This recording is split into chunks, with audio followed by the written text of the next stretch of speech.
Eastern Kentucky. It's Daniel Boone country as he guided explorers across the Virginia border. Some of those explorers were the Bowlings, who weaved through the mountains in search for fertile land, abundant wildlife, endless timber. Everything they needed was right here along the Kentucky River. Well, many other families followed, and they created a community they called Bowlingtown.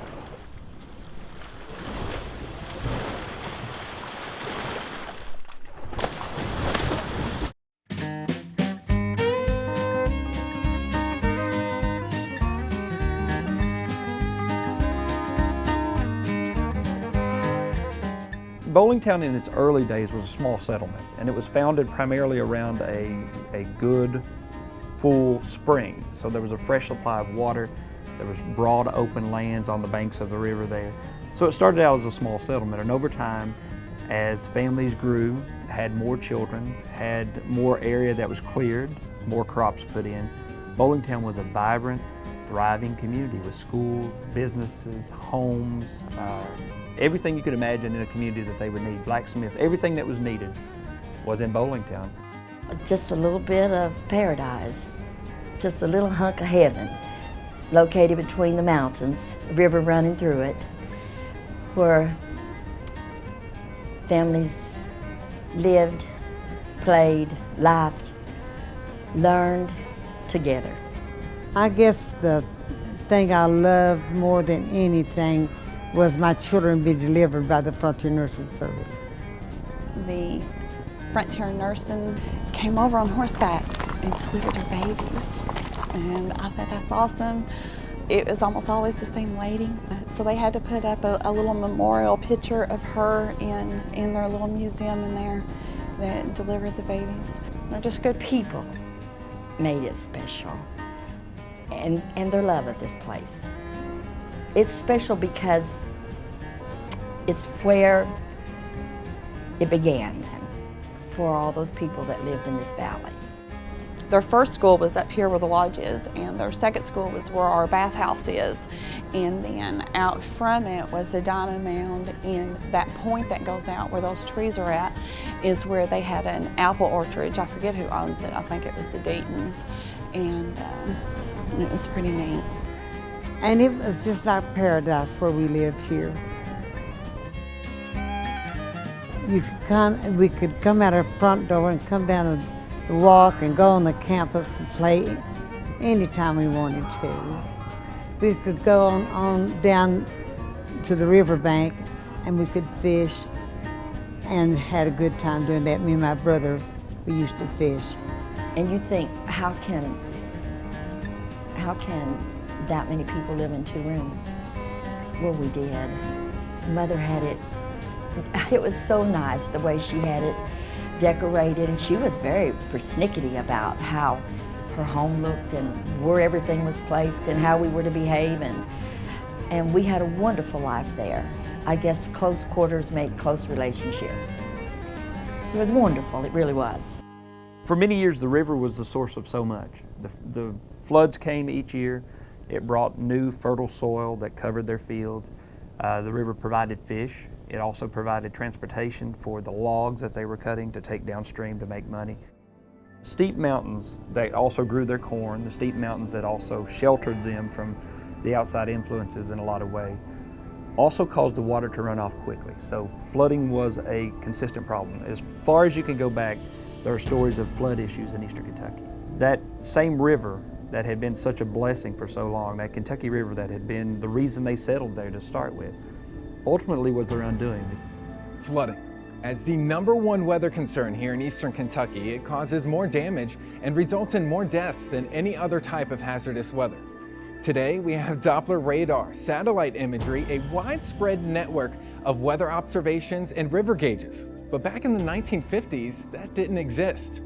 Flooding came with little to no notice. Something had to be done.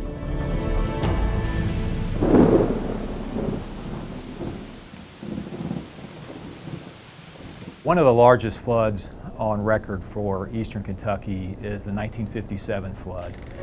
For many of our river forecast points, it's the highest flood on record.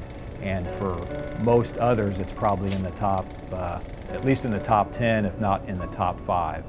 Well, everybody thought that when the river started up, it would just come up so far and then that'd be it. Well, it just kept coming and kept coming and kept coming. I went down Main Street of Hazard in a motorboat, and from one end to the other. And of course, those days, the thing that I remember was the great damage that was done. And back in the 50s, $20 million to $30 million was a tremendous lot of damage. And that was what that one day and one night of flood did to Hazard. It's the type of flooding that we haven't seen on the rivers in a long, long time, where you're actually affecting the major downtown areas of our cities.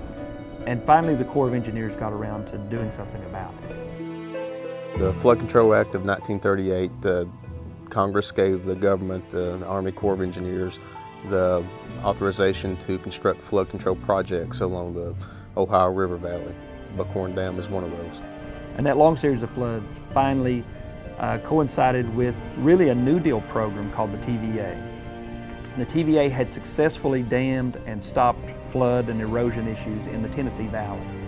And the Corps of Engineers wanted to extend that to other areas. So naturally, Eastern Kentucky was one of those spots that as a flood-prone spot, needed some flood control. And Bowlingtown happened to sit just above one of the spots they identified as a great place to dam to control those floodwaters. This location here at Buckhorn lended itself to be the most feasible to install the dam.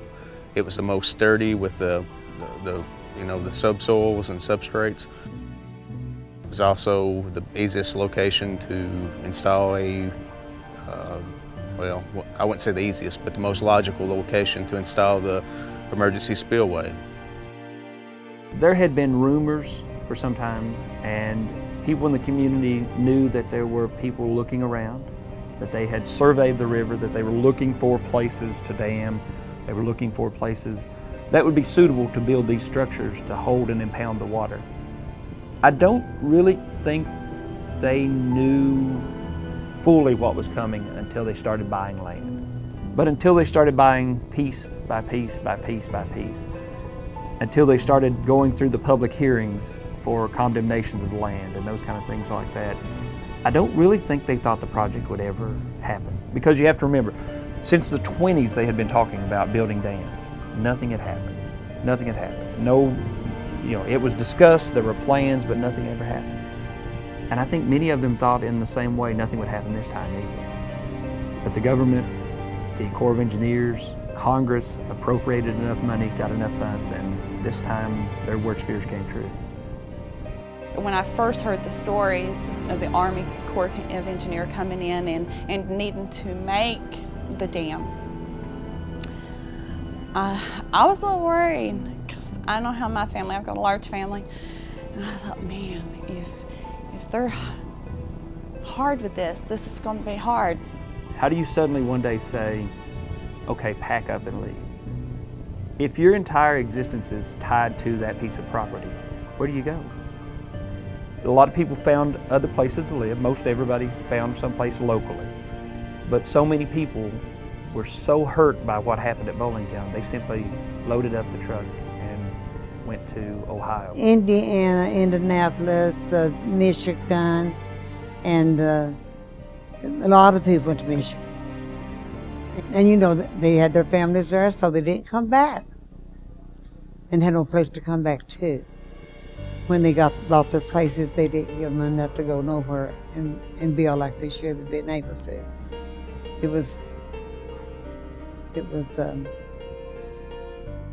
That was sad when they didn't pay the people enough for the places. Under the Flood Act, they were able to be compensated for basically the appropriate rate for the price for their land. But there's a difference in what I value my property and what the federal government or what a judge may value property. I think a lot of the people thought that they were going to receive more monies than what they did for their properties. And it gave them very little to leave with. And they couldn't buy back what they had. fact that there were families who had been on this land since the 1700s that were going to have to suddenly pack up, leave, find a new spot, uproot everything that they thought they were, what they believed in. All of those things a lot of times were tied to that land. And it's so hard to underestimate the ties of Eastern Kentucky people to land. Families that have lived on the same land for generations identify with that land. They can tell you every single rock, every single tree, where they killed what deer, what squirrel, what rabbit. Their existence in many ways is tied to that land. And the Flood Control Act said to those people, we do not value those stories. And these people cut the trees, they burned the timber, they tilled the soil, they piled the rocks out of their pasture field, they dug those stumps up hand by hand, and they turned what was just absolute pure wilderness into tillable farms that fed their families. For an outsider to look at that hillside rocky farm and to say, well, that's worth $200. But to me, that is worth my existence. That is worth everything in the world to me. There's something about when you mix the dirt of the Eastern Kentucky mountains with sweat and hard work that makes it more valuable, and it makes it something you can't put a price on. Folks who own those properties were compensated. They, at that point in time, were offered fair market value for the properties, houses, sheds, barns, land itself, by the government to relocate. Now my daddy and Uncle Tom owned 300 acres right in here where we're at. We own this land where we're sitting. And when they offered Dad his part of the farm that they bought together, $14,000 is all they offered. And the timber that you could cut off this right now, oh, it would be worth a lot of money. If a value, a fair market value, cannot be agreed upon by the private individual and the government, basically they went to court where a judge determined what the actual outcome would be. You know, the government already had established that they had the need and the right to construct the flood control project and purchase the land within that area. So it was up to the federal judge to determine what that value would be. But once it's done, it's done. Once they set their price, it's done. This design memorandum reveals the details of what was in the path of the dammed water. 200 dwellings, 75 farm buildings, 3 churches, 5 schools, and 5 stores. But water here can rise much higher, especially during heavy rains. That's why another 150 dwellings, 50 farm buildings, 3 churches, 5 schools, and another 5 stores were added to the purchasing list by the government.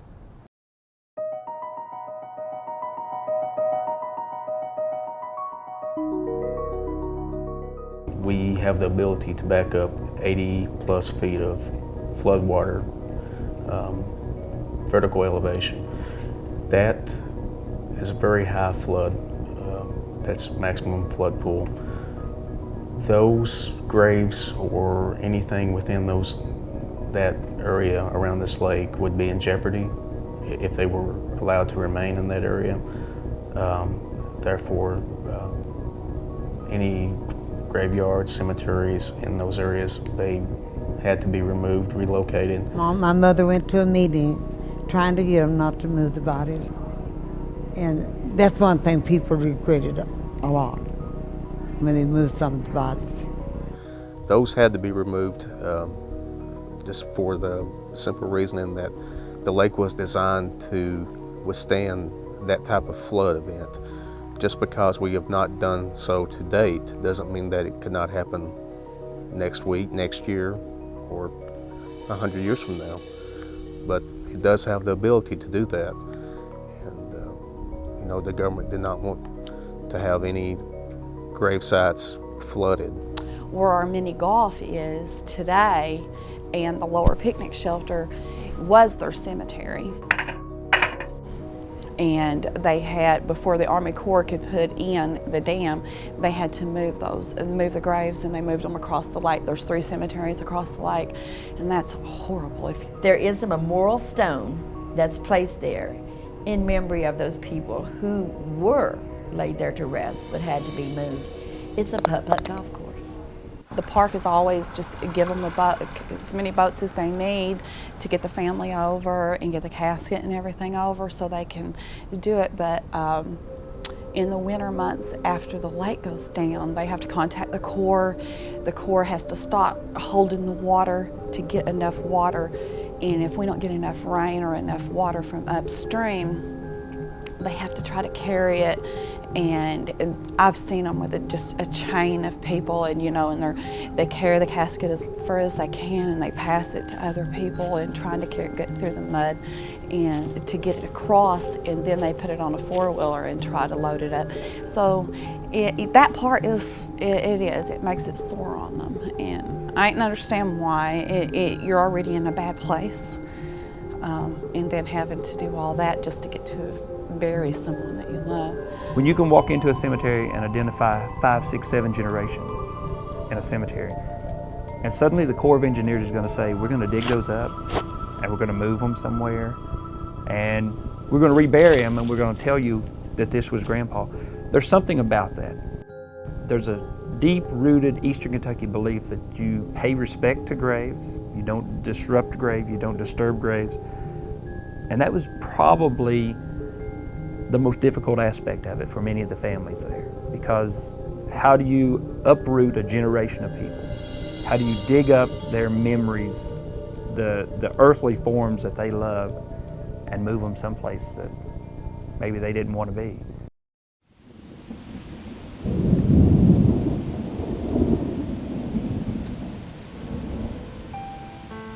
The people in the community absolutely understood the need for flood control. They absolutely understood this has to happen. We understand this. But in many ways, they didn't understand why it happened to them. They understood the need for that. They understood the need for recreation. They understood all of the things that went with it. They did not fight the idea of flood control. They didn't fight the idea of the principles of what the Corps of Engineers was trying to do. They just hated the idea that it happened to them. And in a vision, I could see Bowlingtown as it was in my younger life. What a beautiful place it was. In my vision, I could see the homes of my loved ones. I wished I could have turned back the pages of time. But we have to live with the past. God grant me the serenity to accept the things I cannot change, courage to change the things I can, and the wisdom to know the difference. There's relatively little left of Bowlingtown. You would really have to know where to look and what to look for. Some of the old chimneys are still around, a few houses here and there scattered up and down the river there. But for the most part, Bowlingtown exists today only in the memories of people who live there and in the photographs that have been handed down through the generations. There's very, very little to say here's Bowlingtown.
The lodge has done a great job.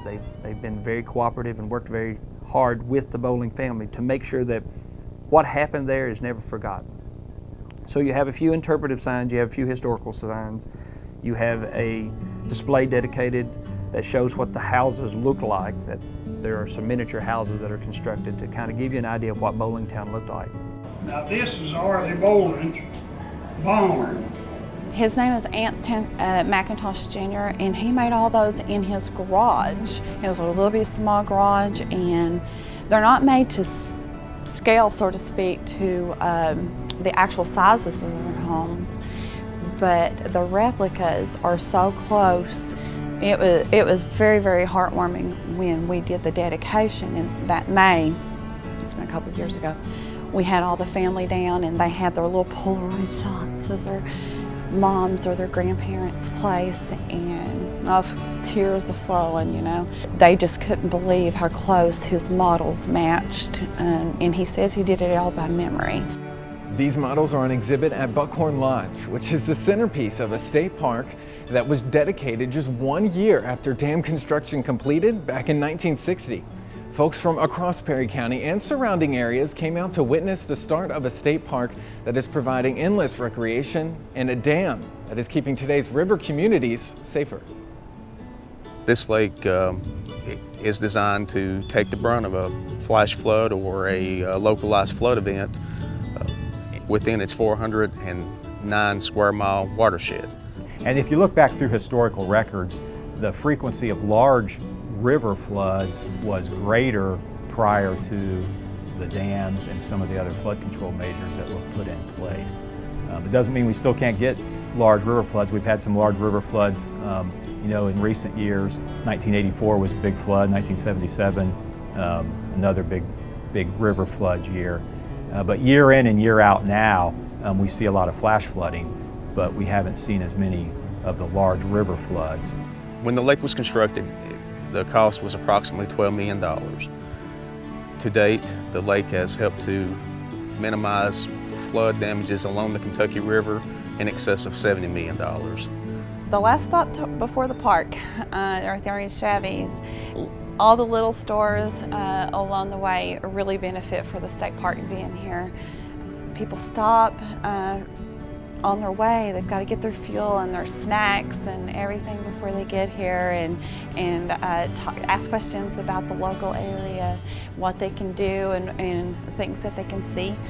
You can't say they moved as a community anywhere, because what had been this close-knit, tight community where everyone knew everyone went to school with everyone, they were never that community again. They scattered, because naturally, when you take the land, when you take the community, you take that sense of togetherness too. And in many instances, that's why these reunions are so great, because those people who did go through this move have the opportunity to come back to Buckhorn, back to the lodge, back to where the old schoolhouse used to sit, and to be a family, to be a community again.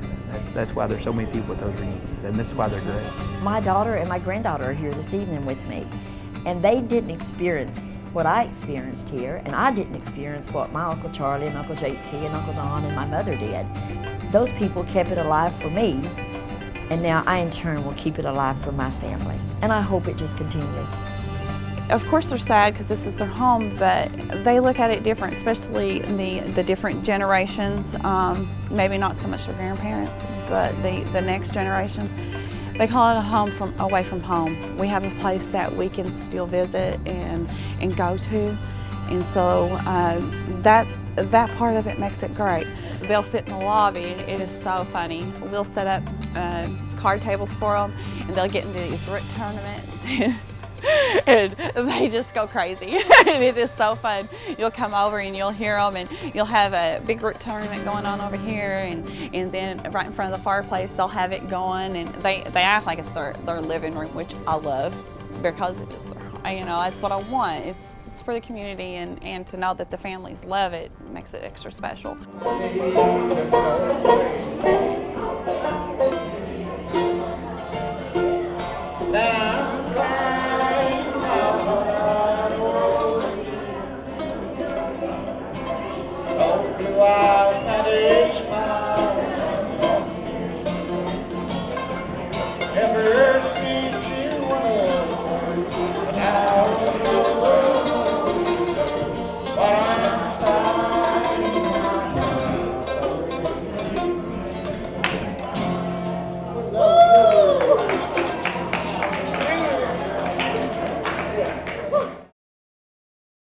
These mountains, these valleys, our beautiful streams, sometimes I wonder, do they know what it means?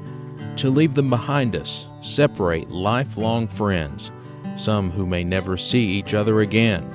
Our mothers, our fathers, oh how they grieve, to know that their homes and all they must leave, to make room for the water called flood control, drowning the dreams, both young and old.